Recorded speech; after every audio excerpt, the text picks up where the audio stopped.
মোহাম্মদ আবু সাদিক কায়েম। ডাকসু নির্বাচনে জয়লাভ করে নামাজে দাঁড়িয়ে গেলেন শিবিরের সাদিক কায়েম। রাত তখন ৩টা বাজে। এতক্ষণে খবর ছড়িয়ে পড়েছে শিবির কর্মী সাদিক কায়েম বিপুল ভোটে ঐতিহাসিক বিজয় অর্জন করতে যাচ্ছেন।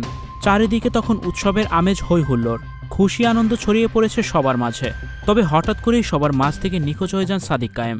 সবাই খোঁজ করছেন সাদিক কায়েমের, কিন্তু কোথাও তাকে খুঁজে পাওয়া যাচ্ছে না। সাদিক কায়েম হই হুল্লোড়ে না গিয়ে আল্লাহর নিকট সন্তুষ্ট প্রকাশ করতে নামাজে দাঁড়িয়ে গেছেন। সেই ছবি এখন সোশ্যাল মিডিয়া জুড়ে ব্যাপক ভাইরাল হয়েছে। এ যেন এক অনন্য দৃশ্য।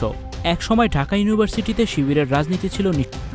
শিবির করার কারণে অনেকেই প্রাণ হারিয়েছেন, লাঞ্ছিত হয়েছেন। তবে দেশের সেরা বিদ্যাপীঠ ঢাকা ইউনিভার্সিটির মেধাবী সব শিক্ষার্থীরা তাদের ভোট দিয়ে জানিয়ে দিলেন আগামী দিনে তাদের প্রতিনিধিত্ব করবে এই শিবিরের প্রার্থী সাদিক কায়েম। এ বিজয় আনন্দের, এই বিজয় প্রাপ্তির। ডাকসু নির্বাচনের গুরুত্বপূর্ণ 3টি পদে শিবিরের 3 জন প্রার্থী নির্বাচিত হয়েছেন। এজেএস জেএস গুরুত্বপূর্ণ 2টি পদেও শিবিরের প্রার্থীরা জয়লাভ করেছেন। রাত 12টা থেকে ছাত্র প্রার্থীরা ফলাফলের অপেক্ষায় ছিলেন, তবে ফলাফল ঘোষণা করা হয়নি। শিক্ষার্থীরা অপেক্ষা করতে করতে ঘুমিয়ে পড়েন। রাত পার হয়ে সকাল 9:30টায় আনুষ্ঠানিকভাবে ফলাফল ঘোষণা করা হয়। এ সময় ভিপি হিসেবে শিবিরের সাদিক কায়েম নির্বাচিত হয়েছেন এবং জিএস এবং এজিএস গুরুত্বপূর্ণ 2টি পদেও শিবিরের 2 জন প্রার্থী নির্বাচিত হয়েছেন। এ সময় জয়লাভ করে কান্নায় ভেঙে পড়েন শিবিরের প্রার্থীরা। Icon focus 24 TV, powered by 4D Fourth Dimension।